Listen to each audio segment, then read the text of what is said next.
মাৰিবেন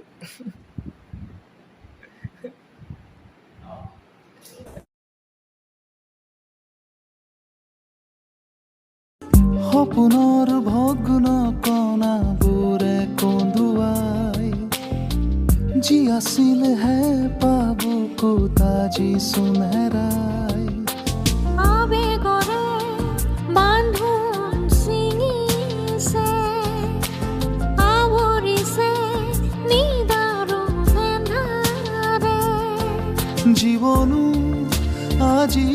বৰ সহায় অজুহাত হাঁহিৰো কতো নাই যদি ৰয় আকাশৰে কোণতে আবেলি